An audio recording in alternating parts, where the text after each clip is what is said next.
नमस्कार, मैं हूं अभय कुमार। आप देख रहे हैं अपना खास कार्यक्रम बिहार समाचार। बिहार समाचार में खबरें बिहार की, बातें बिहार की, देश दुनिया की तमाम खबरें जिसे आपको जानना जरूरी है।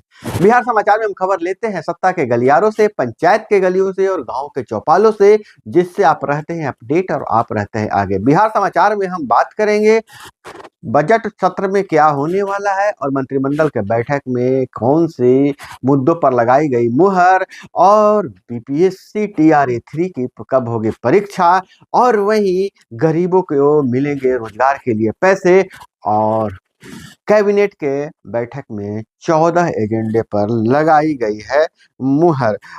हम आपको बता दें कि इंजीनियरिंग स्टूडेंट को 10,000 रुपये देगी बिहार सरकार। नीतीश कैबिनेट से 14 एजेंडों पर मुहर लगाई गई है।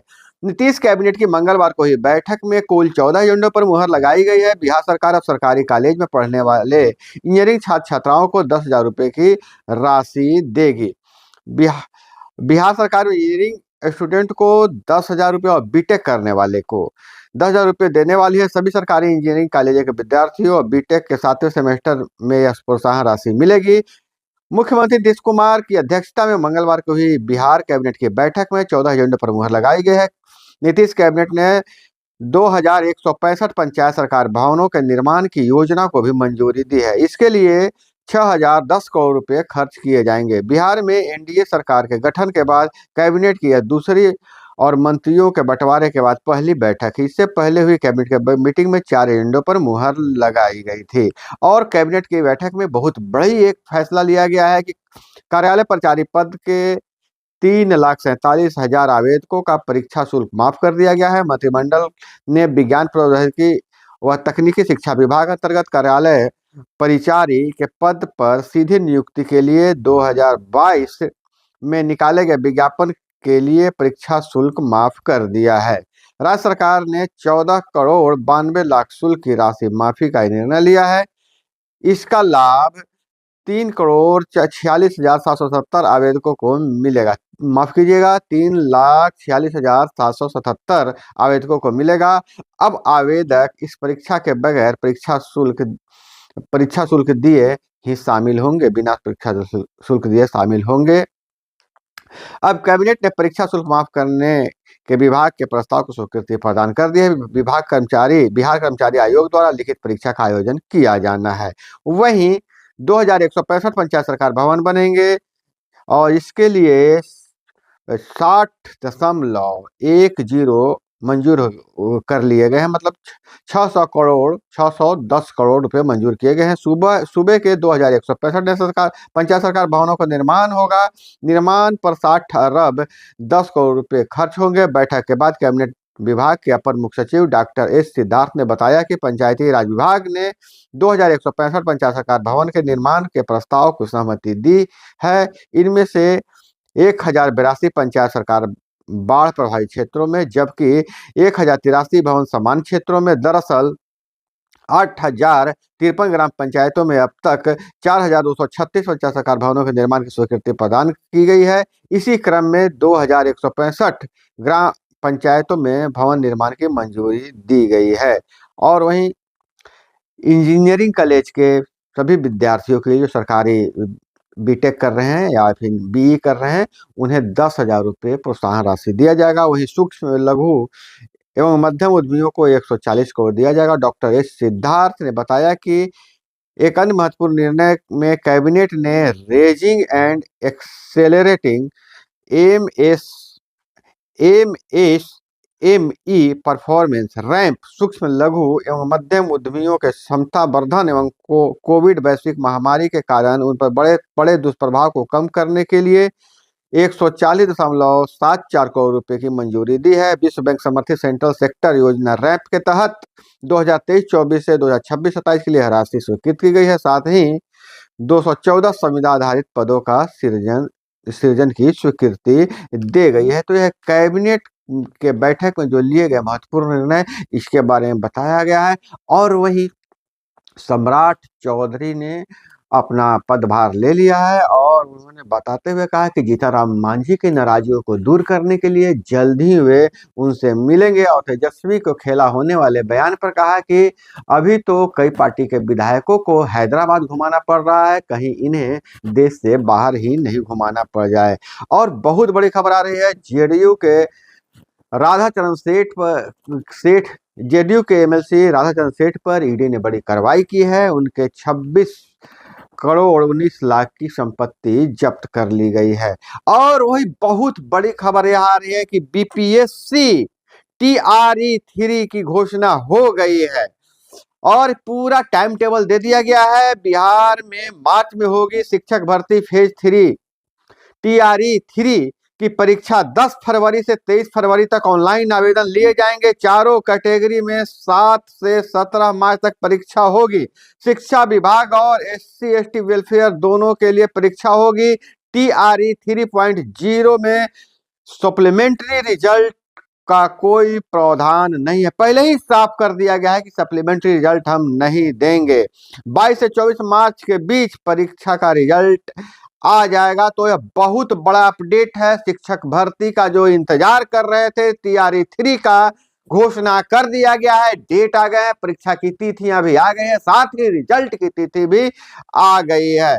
और इधर बहुत बड़ी खबर यह आ रही है कि आरजेडी के एमएलसी रामबलि चंद्रवंशी पर कार्रवाई हुआ है। विधानसभा अध्यक्ष ने उनकी सदस्यता रद्द कर दी गई है।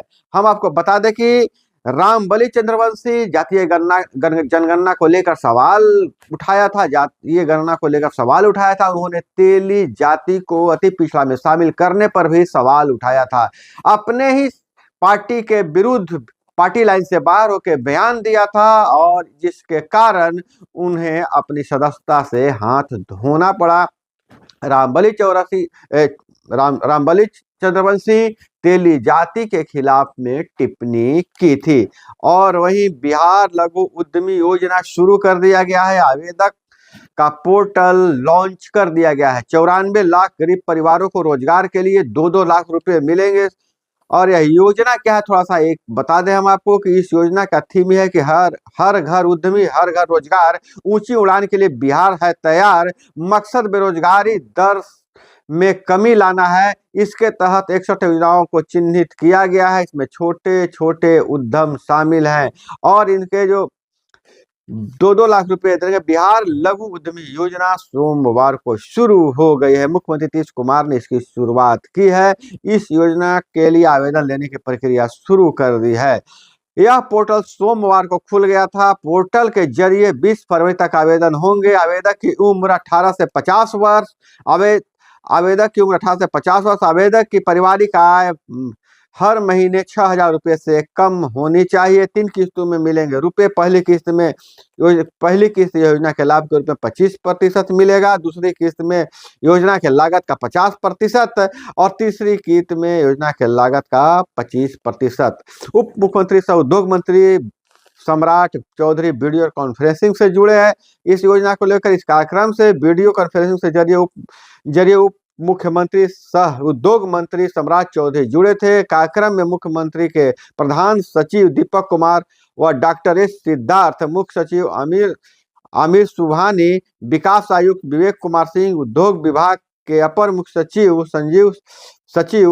संदीप पौंडरिक, मुख्यमंत्री के सचिव अनुपम कुमार, मुख्यमंत्री सचिवालय के विशेष सचिव डॉक्टर चंद्रशेखर सिंह, उद्योग विभाग के निदेशक पंकज दीक्षित, हस्तशिल्प उद्योग के निदेशक विवेक रंजन मैत्री और निदेशक तकनीकी विकास विशाल राज आदि मौजूद थे वीडियो कॉन्फ्रेंसिंग में। और इसके बाद मुख्यमंत्री नीतीश कुमार दिल्ली पीएम से मिलने चले गए थे। और इधर अगर बात करें सदन की पहली परीक्षा में चंपई पास हो गए हैं। पक्ष में 47 और विपक्ष में 29 वोट पड़े थे। यह मैं बात बता रहा हूं झारखंड विधानसभा का। और वहीं सदन में विपक्ष के मुकाबले संसदीय मामलों के जानकार को विधानसभा अध्यक्ष बनाने की तैयारी। भाजपा से बनेंगे विधानसभा अध्यक्ष। नंद किशोर का नाम सबसे आगे। जातीय समीकरण के तहत संजय सरावगी एवं और रेणु देवी भी रेस में है। तो विधानसभा अध्यक्ष जब से भाजपा और जदयू का गठबंधन हुआ है, एनडीए की सरकार बिहार में बनी है, तो विधानसभा अध्यक्ष बनाने को लेकर तैयारी शुरू हो गई है, कसरत शुरू हो गया है। हालांकि अभी पुराने विधानसभा अध्यक्ष ने इस्तीफा नहीं दिया है, उन्हें फ्लोर पर ही हटाया जाएगा और सदन में विपक्ष के मुकाबले ज्यादा जानकार लोगों को व्यक्ति को बनाना चाहते हैं विधानसभा अध्यक्ष। और इधर ऑनलाइन स्टेशन डायरी रखने को बनेंगे 1000 डाटा सेंटर। ऑनलाइन एफआईआर के साथ साथ अपराधी और उसके तरीकों का डाटा सुरक्षित रखेगी पुलिस। इसके लिए 3692 पुलिसकर्मी नियुक्त किए जाएंगे। और इधर बीएड की डिग्री को लेकर बहुत बड़ा फैसला हुआ है। एनसीईटी ने 4 वर्षीय एकीकृत बीएड कार्यक्रम के रेगुलेशन में किया है संशोधन। सत्र 2025-26 से पुराना 4 वर्षीय एकीकृत बीएड कार्यक्रम होगा बंद, संस्थानों में नया कार्यक्रम ही चलेगा। सत्र 2025-26 से पुराना 4 वर्षीय एकीकृत बीएड कार्यक्रम को बंद हो जाएगा और संस्थानों में नया कार्यक्रम ITEP ही चलेगा। राष्ट्रीय अध्यापक शिक्षा परिषद एनसीईटी जिसे हम लोग कहते हैं के द्वारा 4 वर्षीय बीएड एकीकृत इंटीग्रेट बीएड व बीएससी बीएड कार्यक्रम के 2014 रेगुलेशन में संशोधन किया गया है।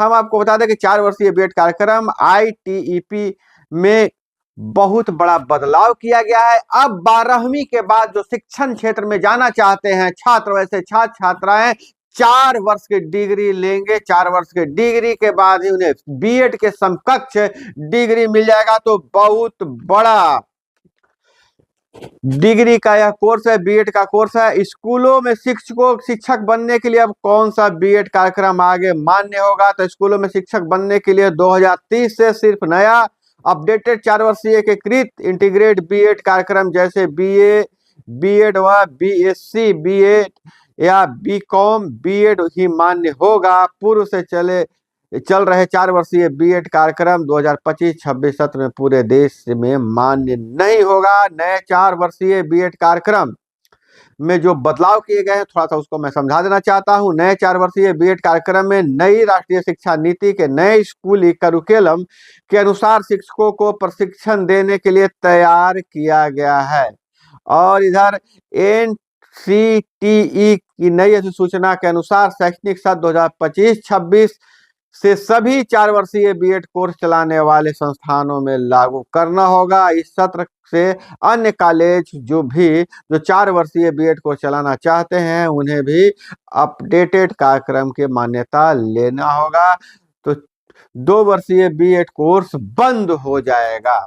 2 वर्षीय बीएड कोर्स हो जाएगा। पहले स्नातक के बाद बीएड कोर्स होता था, अब 2 वर्षीय बीएड कोर्स बंद हो जाएगा। अब 12वीं के बाद ही आप बीएड कर सकते हैं और शिक्षण कार्य में आपकी रुचि है तो 12वीं के बाद से ही आप बीएड कॉलेज में एडमिशन ले सकते हैं। वही सीबीएसई 10वीं और 12वीं के बोर्ड की परीक्षा का एडमिट कार्ड जारी कर दिया गया है।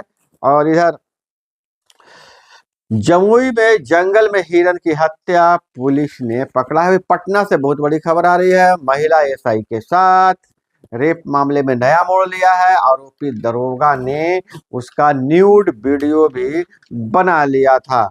और इधर आंगनबाड़ी सेविका, सहायिका और वार्ड सदस्यों को फिर से निराशा हाथ लगा है। जो मंत्रिमंडल की जो बैठक हुई, कैबिनेट की बैठक हुई, उसमें इनके लिए कोई निर्णय नहीं लिया गया। हालांकि पंचायती राज विभाग में यह निर्णय लिया गया है कि पंचायत सरकार भवन बनाने के लिए लगभग 6 अरब रुपए जारी किए गए हैं। तो दोस्तों यह थी वो तमाम खबरें जिसे आपको जानना जरूरी था। इसी तरह से खबरों के लिए जुड़े रहिए हमारे साथ। चैनल पे नए हैं तो चैनल को सब्सक्राइब कर लीजिए।